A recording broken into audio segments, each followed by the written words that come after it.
welcome everybody to our BrandUP live session. I'm shortly going to get on Adam Roberts for an exciting session around brand purpose. But before I do that, let me just give you a quick introduction as to what BrandUP is all about. BrandUP was an event that myself and my colleague Steve Whittle actually set up. We were going to have a BrandUP event in Derbyshire in the summer, and it turned out not to be the best time really to start an event like of that nature. So we've postponed it till next year. Steve unfortunately would be with us, but he's feeling a bit poorly today. So unfortunately he's not around. So it's just me, I'm afraid. So you've got to put up with just me. And you know, I'm not the best at tech, so bear with. Just quickly on BrandUP, it was a charitable event for Age Concern. And so thank you for sort of joining us and supporting this event, which is kind of these little light events that we're doing leading up to something hopefully that will happen at the Quad next year. And I can see we've got Hannah from the Quad. Thank you for your support and patience with everything, Hannah. We do appreciate it, Steve and I. And hopefully at some point we will have a phenomenal event to support businesses, really use brand in their strategic approach to managing their businesses as they go forward. Now, as I say, in the lead up to that, what we have got is some fantastic CEOs who've given up their time. Adam Roberts is one of those. Adam actually is not just the CEO of one venture. He was counting them up beforehand. He's actually the CEO of about 5, but I'll give you the 3 main ones. He's the founder of GoDine, which is a restaurant booking system, and he'll tell us a little bit about that in a minute. He then developed that out into GoDine Digital, which is a digital marketing arm specifically focused on helping restaurants position themselves online. And then most recently, he set up OpenKitchens. And we're going to dig into what that is all about, because it was a specific response to COVID. So really excited to have you on, Adam. Thank you for giving up your time. Welcome. Thank you. Hi. So, Adam, just before we kind of dig into this, I'm going to dig into your story in just a few moments, if that's okay with you. But I always like to kind of start off with, just to kind of make sure that we're all looking at this through your eyes. In terms of brand and brand purpose, how do you view that? Like, do you have a particular definition or approach that you kind of use, or how do you see it?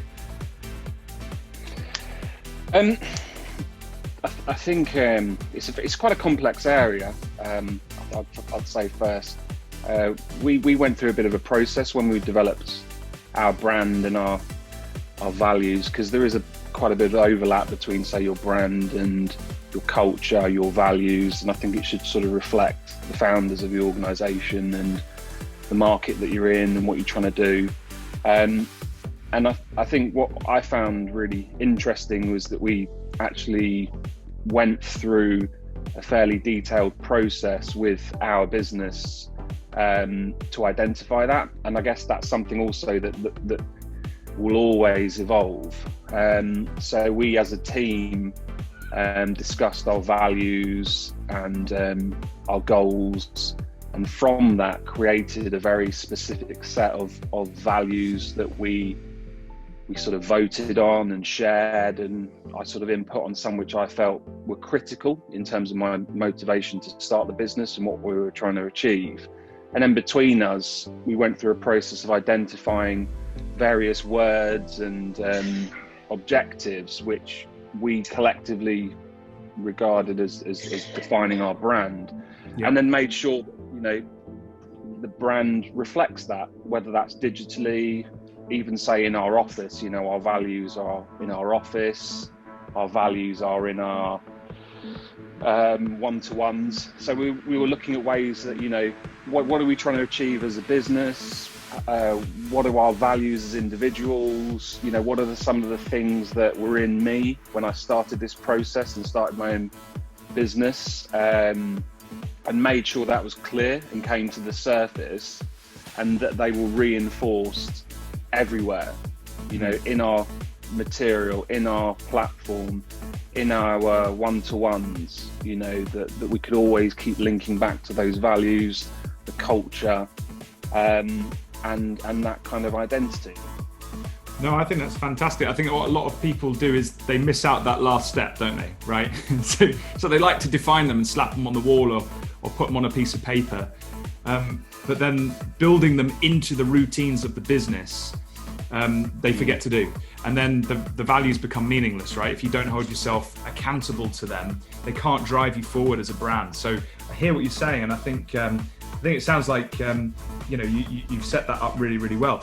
Just in terms of your story then, because you mentioned the business, but I know there's these various arms to it, these various brands that are kind of packed away inside it. Do you want to just talk about your story, explain that for folks? I've heard it before, and it's super inspirational. So I think for the sake of everybody else, talk us through, the steps of creating each of the ventures and your involvement in them, please. Yeah, I think the first thing to say is that they're all interlinked. They're all kind of complementary. They are unique services or entities or legal entities, limited companies and whatnot, but they all complement one another. It's like a suite, I suppose, of businesses and services. So the first one was GoDine, the platform, which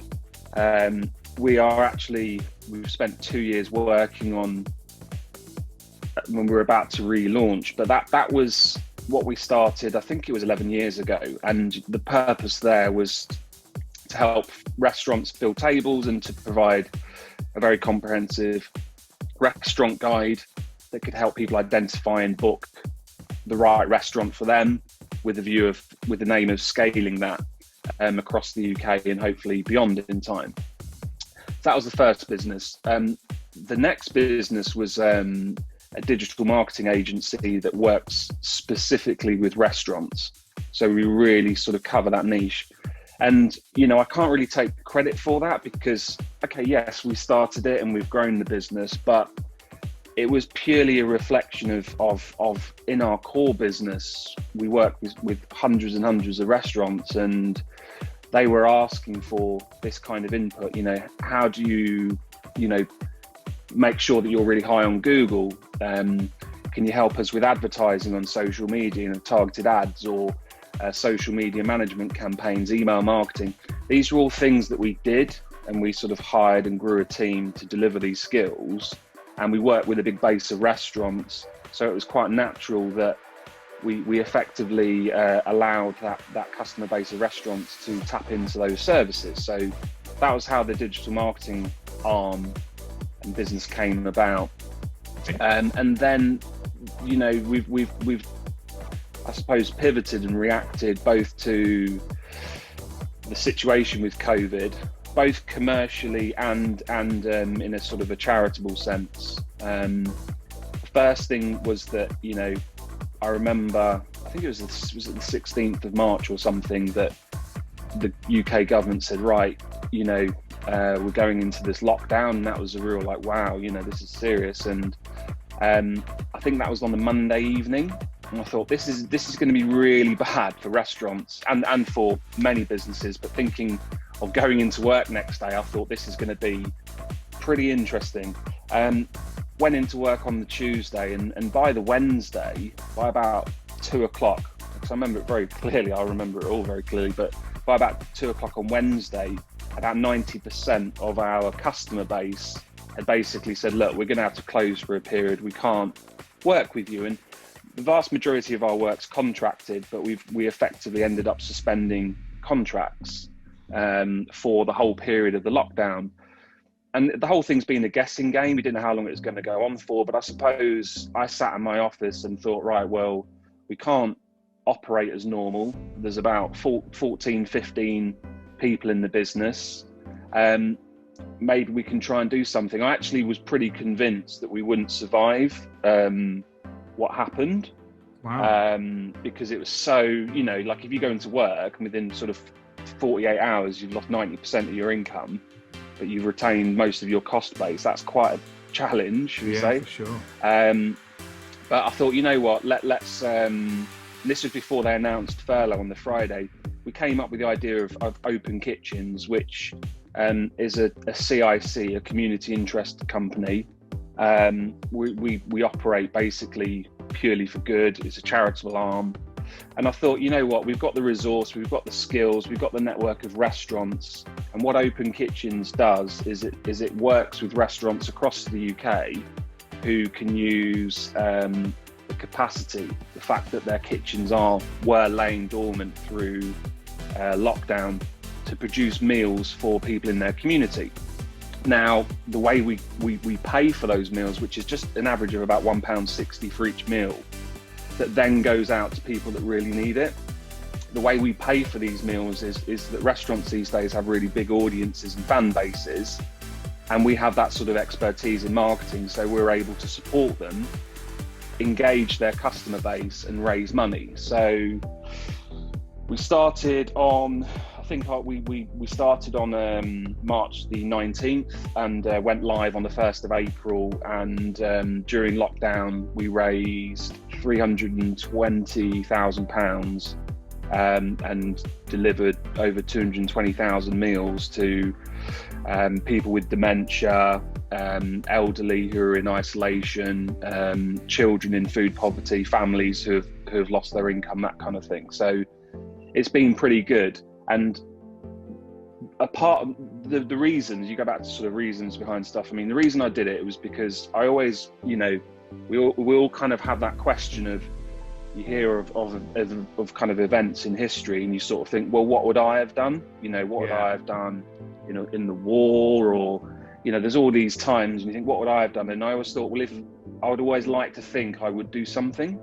And so it almost was a bit of a, well, this is happening. I can't, you know, do nothing. So sort of took this on, never realizing how crazy it would get. And, you know, the celebrities, the PR that got behind it. We had something like 60 volunteers at one point. It was absolutely crazy for the whole period of lockdown. Absolutely insane. But that was it, really. I just didn't want to not stand up to the situation, and I figured that we couldn't operate as normal. What happened though during it was very clear that there's an opportunity for Open Kitchens as an organisation, which does a lot of good working with our customer base, to also be a great way of engaging and meeting and getting to know new restaurants, which can have like a natural kind of benefit to our core businesses, because you're making really valuable relationships with restaurants day in, day out. You know, your brand in the space is gaining a lot of credibility, and you're proving to the people that you're trying to work with that actually, you know, you want to do something good. You know, we have a marketing arm, and it's great stuff to talk about. Sometimes with restaurants, you know, you can say, well, what should we promote to do with your restaurant? Well, by them being a part of Open Kitchens and using surplus food, using capacity in their kitchen operation to cook meals for the most vulnerable in their community, is a good way to get their name out there and to show support for their community. So actually, I've sort of got to a point with it where I see it as a massive compliment within the overall suite. It's something I want to do, something that grew so much that I can't really stop. You know, I wouldn't want to stop, but also something which I feel is a great way to get our name out there and build meaningful relationships with, hopefully, you know, prospective clients of the future. I mean, Adam, that is such an inspirational story. Like, you know, I'm so thankful that you told it in that way as well. You know, this kind of sort of thing, like, what should I do to step up? You know, a lot of people just helped their neighbor, you know, a little bit, but you decided to kind of grab your team and in what sounded like about 10 days, come up with an idea and push out a product or a system, as it were, that really changed and helped not just the, you know, a couple of people, but like thousands of people over the course of the time. So, you know, hats off to you, and you know, phenomenal, you know, thinking there. I mean, you know, I've just got so many questions for you. So do you mind if I fire some questions at you? Go for it, yeah. So, you know when you said, like, we came up with the idea of Open Kitchens, like, just like it was like an easy thing to come up with, like, talk us through like that process. Like, you know, what you obviously, it was in the dark days before furlough had been sort of issued. Like, you must have thought as well, like, I may not be able to pay my staff longer term. So how did you engage with the staff? How did you get them excited about this? And how did that idea come about? Good question. I'll try and remember. I think it was, I was, so I went into work on the Tuesday after the announcement on the Monday, and it was just phone call or an email after email speaking to clients who were saying, you're going to have to put the work on hold, or we're going to have, had restaurants that sort of said, look, I think this is what people kind of don't always understand, or don't necessarily understand about the restaurants, is that it's a tough business in normal times. Sure. So we had restaurants that were struggling,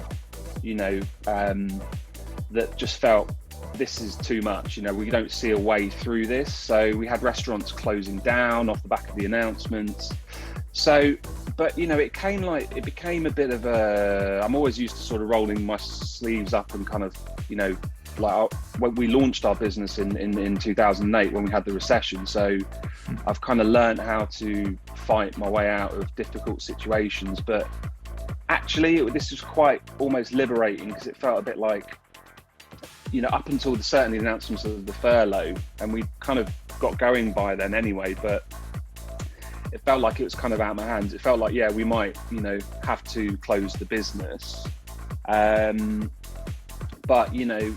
why not try and do something, or why not go out in style? If that is the case, why not go out in style? But I just felt that, we had an active base of restaurants that we worked with and that we support. And, I was talking to them, and they were sort of thinking, well, how are we going to pay the bills? How are we going to survive? But some of them were doing things like giving out the spare toilet roll they had, because that was a big thing back then. People couldn't seem to get toilet roll, or spare food they had, or they were making meals and taking them to like people in the community. And I suppose it kind of inspired me. I thought, that's a great thing to do. And it just sort of came to me, this idea that, we would create like a brand and a message that Open Kitchens is there to work with restaurants, to use capacity, to use surplus food, to use the food that's gone into the fridges and freezers, that would otherwise have to go in the bin because of how long this has all gone on for, to use that to help people that they're in a pretty desperate situation, because it was very scary in March. We didn't really know what we were dealing with, and it felt a bit like we were going into a war. So it was just the idea of creating a network of emergency kitchens, and that we had this network of restaurants already. And I suppose the sort of like moment that I'll be honest, now not many people know this, but there was a point at which I kind of had a sense of what I was about to get myself into. I sort of sat in my office. I'd spoken to lots of restaurants. They were telling me how they were trying to help their community, and I thought, wow, how amazing was that they're wanting to do that when there's a chance they could go under, imminently. That was quite something. And I just thought, what? How about if we do that on a bigger level with a brand and create a platform to do that? And I remember thinking, cool, if I do this, I'm going to really have to work my backside off for quite some time. And I did have to sort of sit there and think, because I've got a 1-year-old and a 3-year-old, and my other half works, and I just knew it was going to be nuts. And I just thought, and like going back to what I said about standing up in these kind of times, I thought, I can see a way to do this. I can see that we'd have a platform that we would do PR, and that restaurants could hop on and sort of onboard themselves. It would automatically send them a marketing pack. It would automatically create a Just Giving page. We could help, raise funding from their community to produce these meals. I sort of saw it. It's all starting to connect, in your mind. Yeah. And I thought I can't not, because I really think this could work. Well, I think that's so cool. And you mentioned your 1-year-old. When your 1-year-old gets older, what just for you on a personal level, like what a great story, to be able to explain what you did. Yeah, I mean, phenomenal. Couple of quick things that come to mind. So I'm a brand strategist, and one of the things that I know, there's a few other people on the call that I know dabble in this area, Cole being one of them very much. But one of the things that we talk about a lot as brand people is this concept of tribes, right? Like, so who do we exist to serve? And one thing that sort of comes to mind is that, your tribe, as it were, with these restaurants, this network of restaurants, which, it sounds like you had a really close connection to. You were talking to them, you were listening, they were open with you. You obviously had good relations with them, building up to this point. And so one of the key questions, I think, from a strategic perspective is, well, how can we make our tribe stronger? And, that I know it wasn't outright to kind of, obviously initially it wasn't born, this concept to initially make all the restaurants stronger, but I guess it kind of was, right? Because even if they were getting a small percentage of the £1.60 meals, that might have meant that they could roughly stay open. Is that about right? So if I'm a restaurant, I could sell my stuff through, well, I could provide for the community, but there's some funds somewhere exchanging hands, which I guess might mean I could survive. Is that a fair estimation? Have I got that right? Well, actually, it's funny because now you sort of say that, it reminds me of that week before furlough was announced. So the original model we created was that we would pay them, I think it was something like £2, and we worked with a few restaurants. I worked with a few restaurants that I knew and the owners to kind of model how much it would cost to batch produce, say 500 to 1,000 of a particular meal that would go into these containers. And then we sort of broke down the cost, then we sort of broke down gas and electricity. At that point, before furlough was announced, it included some contribution. It basically covered their wage. So before furlough was announced, it was about retaining 2 jobs per restaurant and sort of dividing that across producing X number of meals. So we sort of modeled it, and then we sort of flipped that model because actually the restaurants, they're not to profit from this, because if they're claiming furlough, which they all invariably did, it would compromise their ability to claim furlough because they would be doing commercial activity.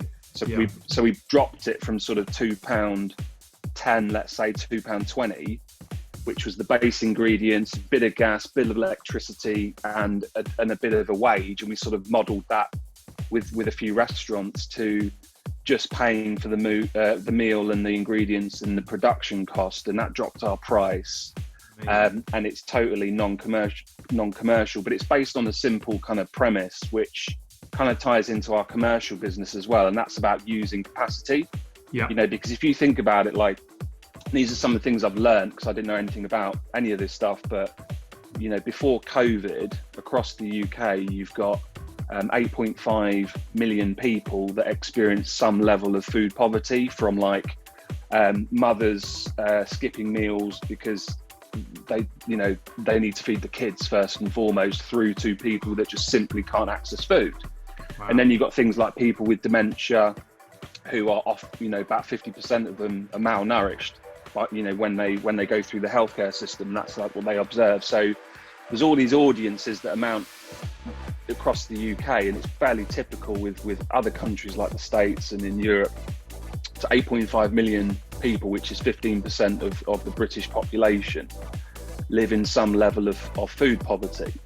And if you think about that, you then think about the fact that, nationally, again, we learned that every year we're throwing away around 2 million tons of surplus food, per year, which has a huge carbon effect, a huge cost, but is also just a shame when you've got 8.5 million people struggling to access food. One of the challenges that the organisations who operate in that space come up against is that they often get given food by supermarkets that has a short life. So let's say if you get 5 pallets, 5 tons of yogurt, with a few days left on it, it's very difficult to distribute that to charities. It's logistically very complex and you don't have a lot of time. So one of the benefits that a network of restaurants can bring to this space and utilise surplus food in is converting products like yogurt into things like flatbread, which is yogurt and your sort of flour. So that then means you've got a product which can be frozen and you extend the life. So actually, I quickly arrived at a point within this whole process that commercial kitchens are important because there's people in lockdown who are receiving food parcels, but physically were unable to cook them. One of the biggest problems was that carers couldn't go into people's homes like they could previously. And we had one guy, for example, who was receiving products, but he had problems with his legs, so he couldn't stand and cook. So he was just eating like kidney beans out the tin, literally like for a couple of months. So I think that there's a huge opportunity for the food charity space to lean on capacity in the national restaurant space to convert certain products into stuff that people need and meals effectively, but also to save products which typically will otherwise go into landfill that can be converted into stuff with longer life. So for me, it was always a case of there's enough food to deal with the problem of food poverty nationally and in fact globally. The issue is a logistical issue. It's processing it into meals. I love how the way your brain works, Adam. Like seriously, like it's kind of amazing when you can tell. I speak to a lot of CEOs, right, and not a lot of people, get a good grasp of their immediate tribe, right? Let alone the end user, right? And it sounds to me like you're really well connected. You seem to take that very personally, very emotionally invested in not only the restaurants, but also in the people that then ultimately would use that food. I think it's fantastic. I really do. I've got a few more questions. Do you mind if I dig into them? You mentioned at the start that you'd done an exercise where you'd gone through the brand and particularly focused in on the values of the brand, which kind of gives you this purpose, gives you this kind of personality, I guess, some energy around that. When did you do that, and how did that work, do you think, affect how you and the team stepped into the open kitchen arena? I think with everything I've been involved in, we've done different things to different levels. So Open Kitchens was like we had to get that live very quick, because at the time when we went into lockdown, the messages that were being sent out were hopefully in 6 weeks we'll be over this. I remember Boris Johnson talking about 6 weeks. So we thought, right, we've got a short amount of time to create this platform where restaurants can onboard themselves and then get out into the media to encourage as many as they can. A bit similar to, say, what Good Sam did for volunteers. So it was all about speed. So we had to just sort of take a view on that with how we develop the brand. And the guys, we work with a very good organisation, and the guys there, Ross and Paddy, called Strafe Creative in Nottingham. Okay. I do loads of work with them, and they were happy to sort of jump into this project and work on it for free. Amazing. And we did the same with various companies I work with, in my normal business life, but for this charity initiative, which they've all absolutely loved. Going back to one thing earlier as well, is that a lot of the reason for these organisations to do it is because people want to be a part of something bigger and want to help, particularly in this crisis. Like if there's one good thing that's come out of it, it's kind of made people want to help each other a bit more, on a sort of global level. Everyone's a bit more inclined to help each other out, which I think is a positive thing. But that we got them involved, and they were good at sort of creating the brand feel message, and we bounced it, but it was a very quick process. With GoDine, we didn't do a lot of it up front because, back then it was like, there was no money, and it was all just, classic kind of like out of uni sort of startup process. It was as the company got bigger and we started to have like more structured processes, like, one-to-ones with the team and various recruitment packs and all this kind of collateral and infrastructure that you'd expect in a larger organisation. That was when it became clear that we had to sort of go back on that and develop our values, and a good way I'd sort of put that is like how we do things around here. It's nice. Like, this is how we do things. And across all of our assets and infrastructure, that was kind of embedded. And then that obviously has a knock-on the brand. In the most recent project, which will kind of supersede GoDine and will relaunch our platform, and actually it's a new brand, that was a totally different thing. We actually had budget to invest significantly into a process, and it was a huge sort of round the houses process. What's the brand about? What's the customer getting from our service? Who is our customer? We had the data from existing for a period to be able to look at that. And then we went through a full process, which is really interesting. And we've got in fact, really strangely, before this call, I was reviewing the final draft of a 35-page brand guidelines document. Nice. Where you're looking at, you know, the color, the language, everything. And for me, it's just like you sort of keep looping around, and you know, it goes back into the website UI and into your materials and your messaging, and it just becomes a point where you've got the value, people know how you do things around here, and then you've got the brand, people know how things should look, appear, come across. I think the longer I've been running my own business, the more I've been quite feeling orientated in terms of, like, when I look at, say, our brand, I look at our platform, it should create certain feelings, and trying to kind of capture that in the brand story. So different for each project, depending on budget, time, and where it's at in its life cycle. But if you can do the full thing, great. But the only thing I would say is it's difficult for small businesses because it's a lot of time and money. Yeah, it can be. Yeah, but I mean, what would you say the benefits of that is to you as the businesses grow? You know, in terms of taking that time, taking that budget to invest in those projects. I think if we look at, say, this project that will be going live soon, and we made a heavy investment of time and money and energy into the brand, I suppose, you know, a fairly unpolished answer, but, you know, what immediately springs to mind is, you know, we want to raise money for this new technology we're creating. Yeah. And I think when you go out and raise, particularly, you know, sort of VC levels of funding, you've got to have a robust brand, something that, you know, people can buy into. I think in those sorts of scenarios, when you've got like a short meeting to pitch for an, you know, serious, like, £1 million plus investment, if your brand's not got if people can't see the brand as something that could be big and kind of commonplace, I think that's going to limit you. So knowing that we need a good brand, or wanting to have a good brand to support our efforts of raising money, was one element.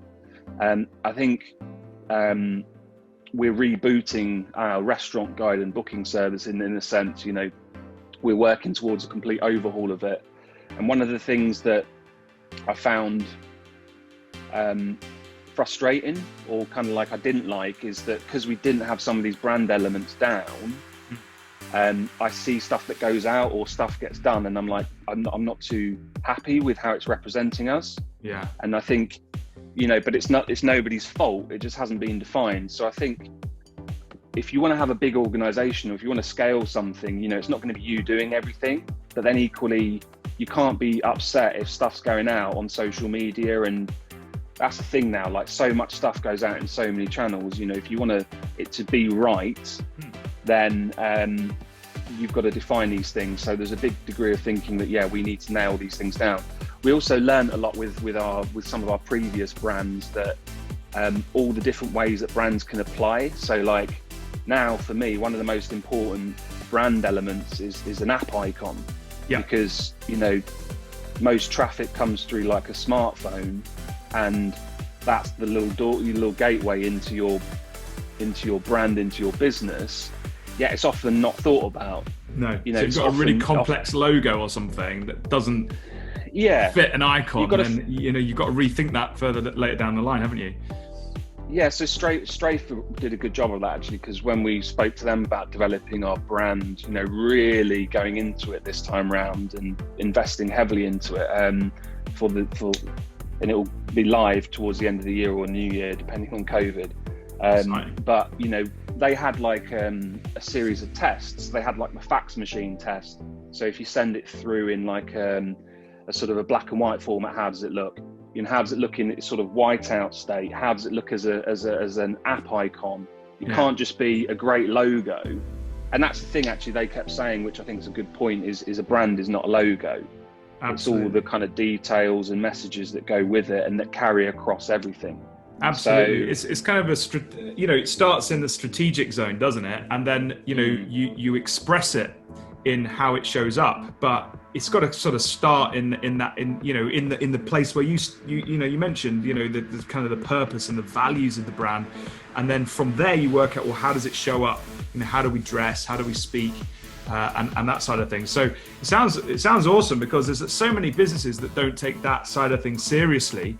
But as you say, what benefit, I've just been writing a few down of the benefits that you've seen in this. You've talked about helps you communicate, get other people on board for investment. You've talked about aligning your people internally around it, recruitment, managing people, engaging people, making sure you've got the right people.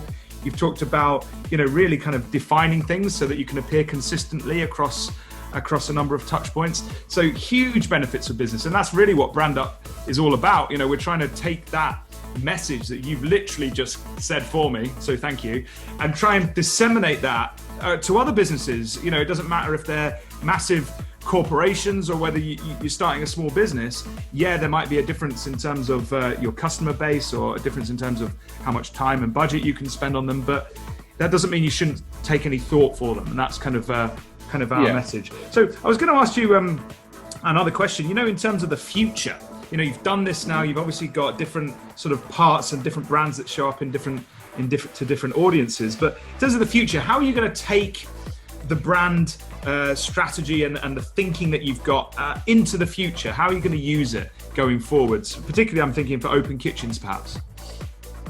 Well, with OpenKitchens, the reality is that when we went into lockdown, it was a response to that, and at that point, there was a feeling of this might be over in 6 weeks. We've got to move fast, and we've got to deliver now, and this will blow over. Now, that really hasn't turned out to be the case, and everyone's got a view on this, and nobody actually truly knows. But I think this is going to go on for quite some time, unfortunately, and I guess we made so much momentum with it that I just didn't feel it could be something that we've put so much into that we could say just jettison. Okay, lockdown's ended, but so let's just scrap it. It just had gone too far, had done too much good. But along the way, we kind of saw loads of opportunities. Like I fundamentally feel what OpenKitchens is there to do, and we talk about brand, is it's there to tap into capacity in the restaurant space, to leverage surplus food, to engage customers. Because if you can afford to go out and pay £50, £100 in London and so on per head on a meal, you can afford to say add £1 on to produce a meal for somebody who can't feed the kids or whatever. For me, it seems so simple.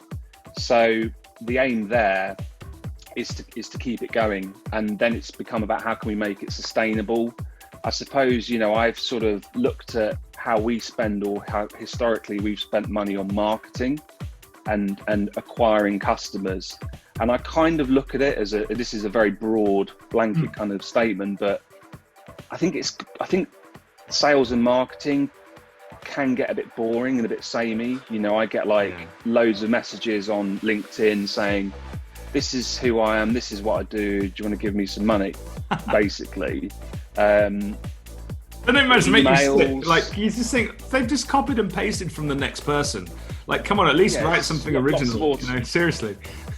There's a lot of people, I think, there's a lot of people that have learned about how to sort of automate, gaining new connections and sending out messaging, and we're getting so much of that now. And I actually sort of, as part of persuading some of my mates who run businesses who could help us with various aspects of making OpenKitchens happen, whether that was Juno Media in Nottingham, or Strafe Creative, or Bottle Top, who did animated videos, I said to them, look, it's a great way. It's almost like a better way of doing marketing. Oh, absolutely. I almost think in a way, kind of doing something charitable that engages your customer set, and the sort of traction it gets. It's a win-win, all around, isn't it? That's the thing that you've created there. It's adding value to, you talked about it as an ecosystem before, which I think is a lovely way of looking at it. Tim Elliott's just messaged saying it's marketing with meaning. And he says, good job. And that's the thing, isn't it? It's about generating meaning and positioning your brand in a way that nobody else can do in your space, right? Everybody can buy a pay-per-click ad, but not a lot of people can do what you've done, and nobody did do what you did. So, rightly so. I think it's great that you have added that value, and you are leveraging it. But as you say, that wasn't the purpose at the outset. It was No. to add some value And back. I think as well, I've got to kind of, I've got investors and shareholders, and it's sometimes, and I've pulled in other businesses and business owners, and sometimes you have to put, we're all trying to make a living, and particularly at the moment we're under a lot of pressure. And sometimes I think one of the things I've been saying to some of my friends and some of the businesses and business owners I've brought into this is, actually don't underestimate how much this can bring. It's not direct. It's not like, you say, running a PPC campaign or contacting somebody on LinkedIn, but it will probably do more for you short, medium, and long term, whilst doing something good. So I guess one of the things I was saying, and in our groups, we had loads of people in our groups, is that actually, maybe businesses should consider doing more charitable stuff that's innovative in their space as a way of engaging more new potential clients, and it's just a win-win, and it's a better use of the billions and billions that get spent on marketing, which often just gets kind of ignored because we're just being bombarded with some fairly generic stuff day in, day out. So that was quite an interesting learning curve, and in that sense, sort of the budgets we put towards marketing, we're sort of looking at thinking, can we realign some of these budgets to driving this message out for that kind of rounded set of benefits. That's great. A couple of quick points from a couple of folks, and we've got a question. And then, annoyingly, I've moved my laptop over here, and I'm not plugged in. So I'm just going to nip. Just if I disappear, it's not anything you said. I'm going to be just here, just going to grab my cable, right? But just let me make these points very quickly. So, Tim Elliott again. He said the outline you've given is a great outline of how much work building a brand is. A lot of customers think it's just about the design, and I talk a lot about the veneer. Like, people look at it and think that brand is just a veneer, but it's all of it. It's building all of those component parts. Hannah York says, sometimes it's amazing what can be achieved at speed when needs must, and it's kind of liberating in its own way. I guess you sort of mentioned that. I guess you agree with that. Somebody else just on that. Sorry. Just on that, I mean, it was quite surreal, because it was just crazy, like the amount of people that wanted to get involved and what they were offering to do and what they were giving up. It really did feel like we were sort of in a war or something, and had all these people with, big resources, big companies, big contacts, just wanting to help for like no reason other than doing something good. And that was incredible. Like, I joked at one point with one of my mates saying, I wish it was like this all the time, getting stuff done, because in the first 2 months I was probably doing 130-hour weeks, and just getting so much stuff done at breakneck speed, and people were just pulling up trees left, right and centre and putting time in. And the other side of it is loads of people had loads of time. And I think everybody that I know who runs their own business or is self-employed would probably, and a lot of the chefs, that was actually a really big component that we didn't know how it was going to play out. But a lot of the chefs would rather be in the kitchen cooking meals, even if it was unpaid, than just sitting at home. And it's a bit like that with the business owners, because we're in this lockdown, a lot of them didn't have anything to do. They would rather do this than kind of do nothing. They wanted to do something and had that sort of itch. So it was like we did, I would say, in that first 2 months we did what I'd normally expect to do in at least 12 months. I mean, that's crazy. Sansiani, who's from Jakarta, I think, in Indonesia, she says, I love the essence of innovation happening here since COVID has happened, and she likes this open kitchen formula giving a fresh rebirth of an idea to the brand. And it's also a rewarding investment of time and effort to reset some of the branding approach before moving forward. Now, so you've inspired loads of people, and not just people on here. I know, and it really kind of captured the imagination. I think it's interesting. You talked about some celebrities, and I think you're on the BBC as well. So the fact that you were giving something back, really kind of made the brand go sort of stellar, didn't it, really? I mean, who are some of the celebrities that you got involved out of interest? Good question. So we had support from, and I met with Penny Lancaster, cool. and finally, she came and cooked in one of the kitchens and tried one of the meals, just to sort of support and promote it. And I think she took one home for Rob to try as well. So that was quite funny. Hey, there you go. There's a claim to fame. Yeah. We had Vicky McClure from Nottingham, who's in the line of duty. Yeah. Gary Lineker promoted us on Twitter. Wow.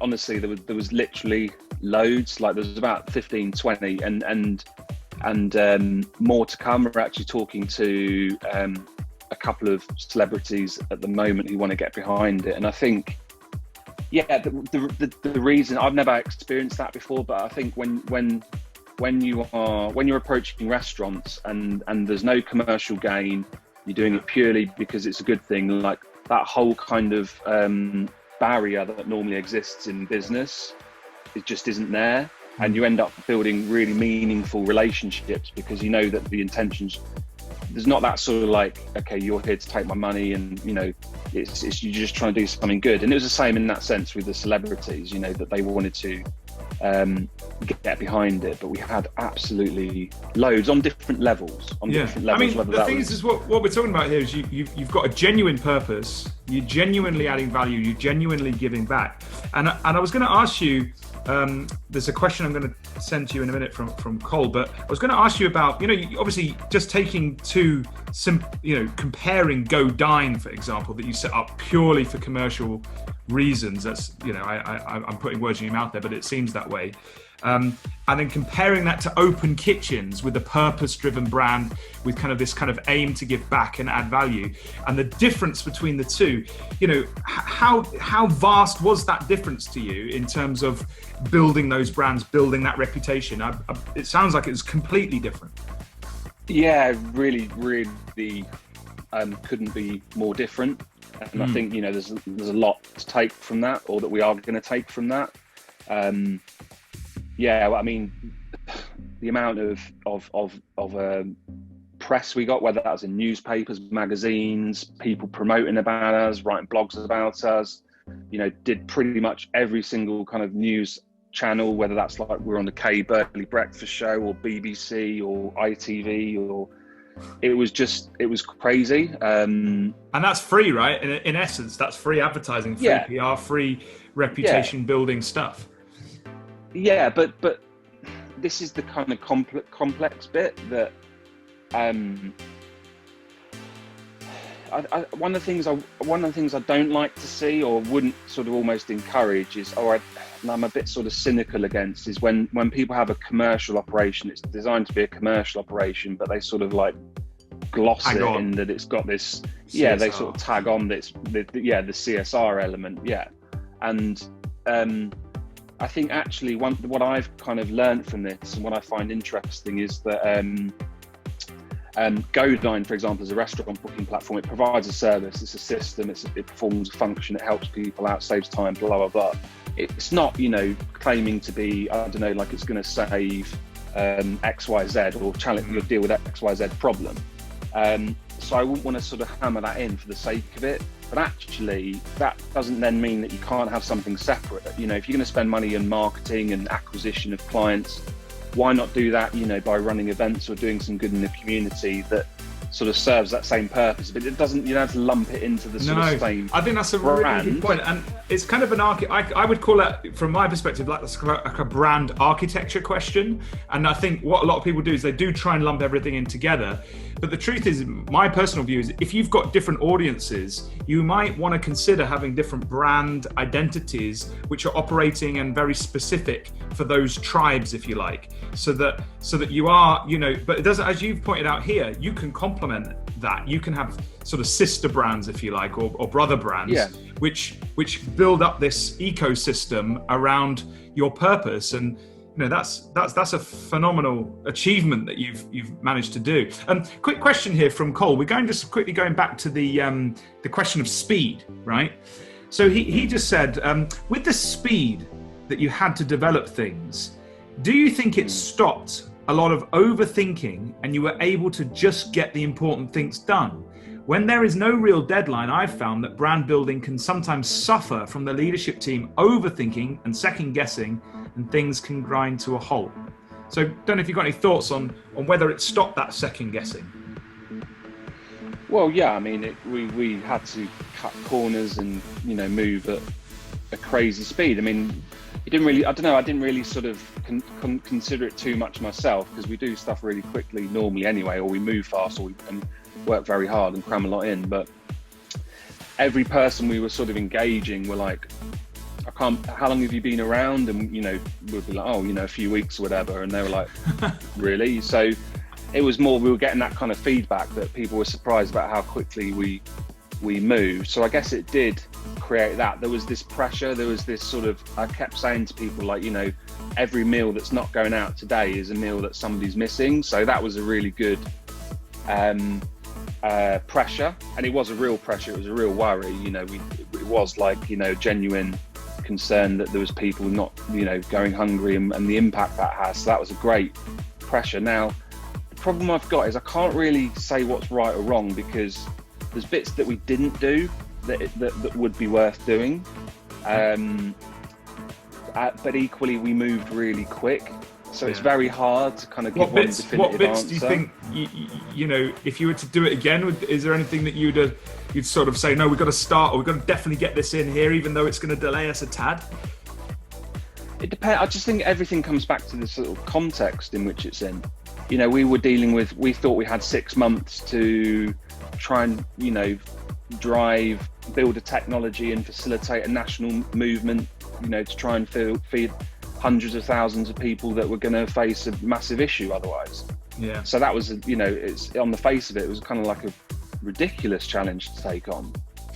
So yeah, it had to be really quick. You know, the thing I'm working on at the moment, when we relaunch GoDine, it will be it's a new name, a new brand, a new play within the market, new technologies, new services. You know, that's the other end of the spectrum, because, you know, we've gone to lengths with the UI and the design and the branding that a lot of people are like, you know, this is crazy. You know, it bugs me. People keep saying, oh, get the MVP up, you know, and then define it. But I'm like, no, you know, we want to go live with something incredible, because then we can get to something really incredible. Whereas if we just push out the first version of everything, it'll only go so far. I just think it depends on the context. You know, OpenKitchens was driven by, so to answer your question, I suppose, what is that sort of the value and the culture of what's driving the people in that business, and what are they trying to achieve? Now, if you're facing a pandemic and you feel you've got 6 weeks to help, you know, feed people and so on, then that's one thing, and you can work back from that. You don't have time to procrastinate and mess around. If you're trying to, you know, reinvent a market or put a technology out there that you kind of see like a piece of art, something that you're pouring your heart and soul into, you take a different view in it. Yeah. So I think the answer, in a sense, comes back to, what are you trying to play out? You know, what is it you're trying to play out? And whether that's raise money, whether that's achieve something, whether that's you've got 3 months before your cash flow runs out, work backwards from that. And then if you can afford it, if you have got the time, do it properly. Great. All right, well, thanks very much. Listen, we're coming to the end now, because I've taken up enough of your time, I think. I mean, we've all been inspired by your story, so and I have in the past, and that's why I wanted to get you on. I think it's absolutely fantastic. I was just got kind of one final question for you, which is like, where can people find you, and is there anything that we can do to help you and OpenKitchens, you know, continue the good work that you've been doing? Great question, thank you.